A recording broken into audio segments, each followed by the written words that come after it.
Welcome back. The Israeli government has now blocked the delivery of aid to Gaza after the ceasefire extension stalled.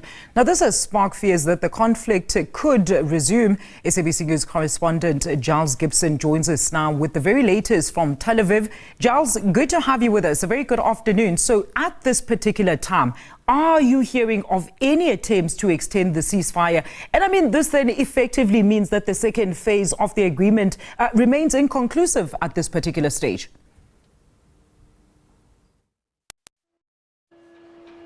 Yeah, we're effectively in a state of limbo because the first phase of this agreement, which lasted 6 weeks, starting in mid-January, that has now ended. There are no real signs that there are any concrete sort of substantive negotiations going on between the two sides in terms of moving on to phase 2. But at the same time, we don't have any signs of any major Israeli military activity inside Gaza or indeed Hamas firing rockets back into Israel. So at this stage, it appears that the ceasefire is holding despite being in what I described as a bit of a state of limbo in terms of the overall agreement between Hamas and Israel. Now, the decision to stop the delivery of that much important aid to Gaza, Giles, what direct as well as immediate impact is this then having on ordinary people of Gaza who are still trying to rebuild their lives? And what has been reaction on the ground to this?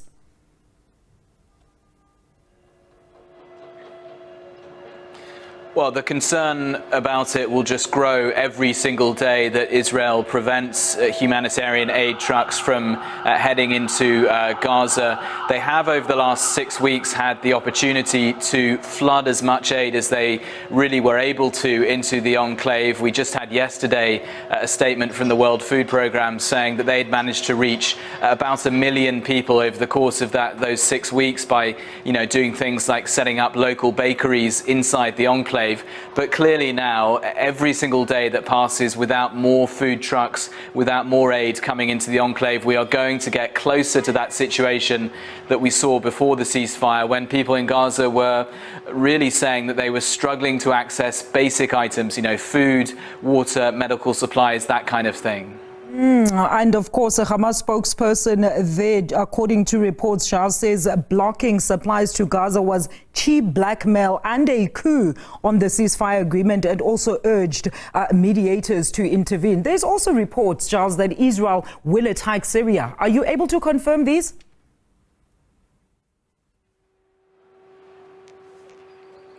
Well, the Israeli government, especially the defense minister as well as the prime minister's office, are sending a warning to the new government in Syria. They are saying that they've ordered the Israeli defense forces, the Israeli military, to prepare to protect a Druze community that's just on the suburbs of Damascus. Now, the Druze is a minority community that lives in Syria as well as here in Israel, and the Israeli government has pledged to protect this particular community. There have been these reports in recent days of clashes between Druze gunmen, in that part of Syria, just on the edges of Damascus, and government forces from the new government that we've seen established in Syria in recent months. We also have the fact that Israel has actually stationed troops inside the Golan Heights, that area of land that was occupied back in the 1970s and then annexed in the 1980s.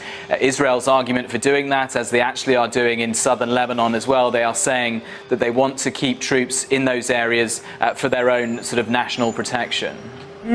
So with Israel then, Giles, essentially reneging on this ceasefire deal, has there been any international reaction, especially from those who were fully in support of this ceasefire deal remaining firmly in place?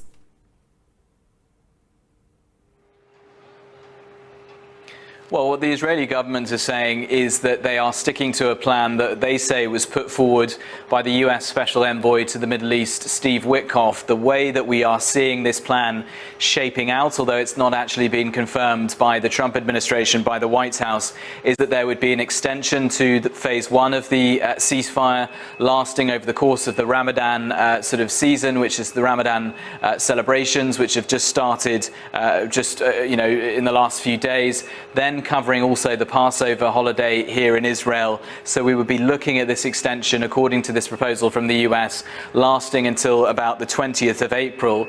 Under this proposal, we understand that half of the remaining hostages held inside Gaza would be released on the first day of that extension, and then half on the final day of that extension.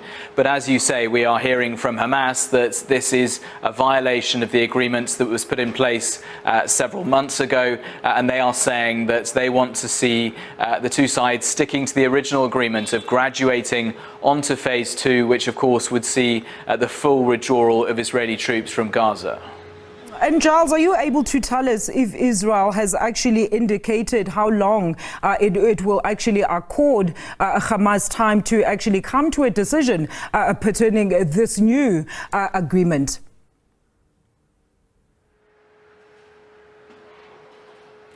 I apologize, I didn't catch your question there. The line was breaking up.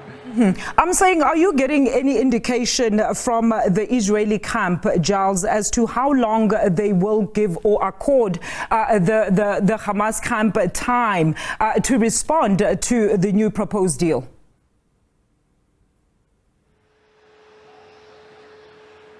Yeah, we really have no indication of how long that limbo period that I was talking about could actually work. There were some fears that military hostilities could even return once phase 1 expired overnight, Saturday local time into Sunday. We did see at the end of last week those negotiations taking place in Cairo. There was an Israeli delegation there alongside US officials, we believe, as well as Egyptian officials, the hosts, and the Qataris as well, who've been helping to broker talks between Hamas and Israel in recent months.